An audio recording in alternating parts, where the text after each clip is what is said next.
Spice మనీలో కొత్త ID ఎలా తీసుకోవాలి, కొత్తగా రిజిస్టర్ అవ్వాలంటే ప్రాసెస్ ఏంటి, అది కూడా లేటెస్ట్ ప్రాసెస్ అయితే ఈ వీడియో డిస్కస్ చేయబోతున్నాం. So present spice money ID వచ్చేసరికి చాలా సింపుల్గా, చాలా ఫాస్ట్గా అయితే మనం ఐడి అయితే తీసుకోవచ్చు. సో అది ఎలాగనేది ఈ వీడియోలో చాలా క్లియర్గా, ఫుల్ ప్లేస్గా అయితే చెప్పబోతున్నాం. సో వీడియో ఎక్కడ స్కిప్ చేయకుండా చివరి వరకు అయితే చూడండి. సో ముందుగా మనం స్పైస్ మనీ కంపెనీ గురించి అయితే తెలుసుకోవాలి. సో స్పైస్ మనీకి వచ్చేసరికి fintech company. So banking service provide చేస్తుంది మనకి. సో ఇండియాలో వచ్చేసరికి టాప్ 3 కంపెనీస్ తీస్తే అందులో ఒక కంపెనీ స్పైస్ మనీ అయితే ఉంటుంది, ఎందుకంటే అంత పెద్ద కంపెనీ ఇది. సో ఇండియా వైడ్గా చాలా ఎక్కువ అధికారి బేస్ అయితే కలిగి ఉంది. సో చాలా వరకు ఇండియాలో దగ్గర 10 లక్షల పైగా ఏజెంట్స్ అయితే స్పైస్ మనీ ఐడి అయితే యూజ్ చేస్తున్నారు. అండ్ స్పైస్ మనీలో వచ్చేసరికి service and support and training అయితే 100% అయితే ఉంటుంది. సో ఇప్పుడు స్పైస్ మనీలో ఉన్న సర్వీసెస్ గురించి అయితే తెలుసుకుందాం. సో ముందుగా స్పైస్ మనీలో మెయిన్గా బ్యాంకింగ్ సర్వీస్ అయితే ఉంటుంది. సో బ్యాంకింగ్ సర్వీస్ వచ్చేసరికి AEPS, so Aadhaar enable payment system. So ఈ సర్వీస్ బేస్ చేసుకుని AEPS based balance enquiry, mini statement, withdraw and deposit కూడా చేయొచ్చు. అండ్ దాంతోపాటు ఆధార్ పే అని కూడా ఉంటుంది అదనంగా తీసుకోవడానికి. అండ్ దాంతోపాటు ఒకవేళ మీరు ఏటీఎం మిషన్ కానీ తీసుకుంటే చిన్న ఏటీఎం మిషన్ అయితే ఉంటుంది. సో ఆ ఏటీఎం మిషన్ తీసుకుంటే మీరు డెబిట్ కార్డ్ ద్వారా బ్యాలెన్స్ ఎంక్వైరీ, దాంతోపాటు విత్డ్రా అయితే చేయొచ్చు. అండ్ క్రెడిట్ కార్డ్ కూడా సపోర్ట్ చేస్తుంది. నెక్స్ట్ సర్వీస్ వచ్చేసరికి బిల్ పేమెంట్స్. సో బిల్ పేమెంట్స్లో మెయిన్గా మనకి mobile recharge, DTH recharge and electricity bills, loan repayment, FASTag recharge and cylinder booking, ఇంకా చాలా సర్వీసెస్ అయితే ఉన్నాయి. అండ్ ఇన్సూరెన్స్ వచ్చేసరికి అన్ని రకాల ఇన్సూరెన్స్ కంపెనీకి సంబంధించిన ప్రీమియమ్స్ అయితే మనం చెల్లించవచ్చు. ఈవెన్ ఎల్ఐసి సంబంధించిన ప్రీమియమ్స్ కూడా మనం అయితే చెల్లించవచ్చు. అండ్ నెక్స్ట్ వచ్చేసరికి లోన్ రీపేమెంట్లు అంటే మనకి పర్సనల్ లోన్ నుంచి ట్రాక్టర్ లోన్, హౌసింగ్ లోన్, ఇలా అన్ని రకాల లోన్స్ సంబంధించిన ఈఎంఐస్ అయితే మనం అయితే పే చేయొచ్చు. అండ్ నెక్స్ట్ సర్వీస్ వచ్చేసరికి లోన్స్. సో లోన్స్లో మనం లోన్స్ కట్టించుకోవచ్చు అండ్ దాంతోపాటు లోన్స్ మనం ఇప్పించవచ్చు.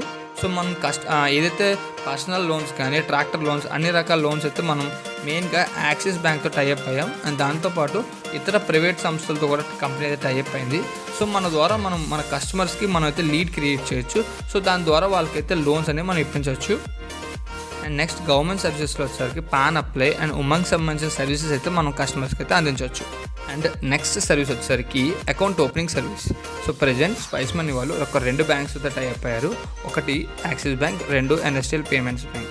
సో ఈ బ్యాంక్స్లో మనం మన కస్టమర్స్కి savings account and current account open చేసుకునే సర్వీస్ మనకైతే అవైలబుల్ ఉంది. సో స్పైస్ మనీలో ఉన్న సర్వీసెస్ గురించి తెలుసుకున్నారు కదా. అండ్ ఇక్కడ చెప్పిన సర్వీసెస్ కాకుండా ఇంకా చాలా సర్వీసెస్ అయితే మన స్పైస్ మనీలో అయితే అవైలబుల్ ఉన్నాయి. సో సర్వీసెస్ గురించి తెలుసుకున్నారు కదా, ఇప్పుడు ప్రాసెస్లోకి అయితే వెళ్దాం. ముందుగా కావాల్సిన డాక్యుమెంట్స్ వచ్చేసరికి Aadhaar card, pan card and bank document. So bank document అనగా బ్యాంక్ పాస్బుక్ కానీ, స్టేట్మెంట్ ఫస్ట్ పేజ్ కానీ, లేదంటే క్యాన్సిల్ చెక్ కానీ అయితే మనకైతే సరిపోతుంది. అండ్ ఈ ప్రాసెస్ ఏదైతే ఉందో ఈ ప్రాసెస్ కంపల్సరీ మీరు ఎక్కడైతే వర్క్ చేయాలనుకుంటున్నారో ఆ లొకేషన్లోనే చేయాలి. ఎందుకంటే మనం ఈ ప్రాసెస్ చేసేటప్పుడు లొకేషన్ అయితే తీసుకుంటుంది. సో ఆ లొకేషన్ ట్యాగ్ అయిపోతుంది. అండ్ మనకు వచ్చేసరికి జియో ట్యాగింగ్ అంటే ఉంటుంది.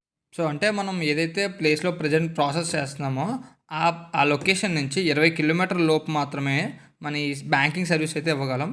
సో ఇది వచ్చేసరికి ఓన్లీ స్పైస్ మనీయే కాదండి, ప్రతి బ్యాంకింగ్ పోర్టల్కి ఈ జియో ట్యాగింగ్ సంబంధించిన లొకేషన్ సంబంధించిన రిస్ట్రిక్షన్ అయితే ఉంటుంది.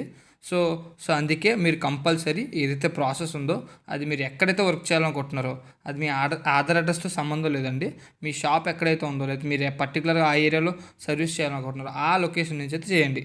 సో ఆ లొకేషన్ నుంచి 20 కిలోమీటర్ల లోపు మన ట్రాన్సాక్షన్ అయితే అవుతుంది. అండ్ ఏదైతే ప్రజెంట్ కొత్త ప్రాసెస్లో మనకి బయోమెట్రిక్ అథెంటికేషన్ అనేది ఇంక్లూడ్ చేశారు. సో కంపల్సరీ మీరు ఐడి చేసుకోవాలనుకుంటే మీ దగ్గర కంపల్సరీ బయోమెట్రిక్ డివైస్ అయితే ఉండాలి. అండ్ ఈ ప్రాసెస్లో మీరు థంబ్ అయితే వేయాల్సి ఉంటుంది.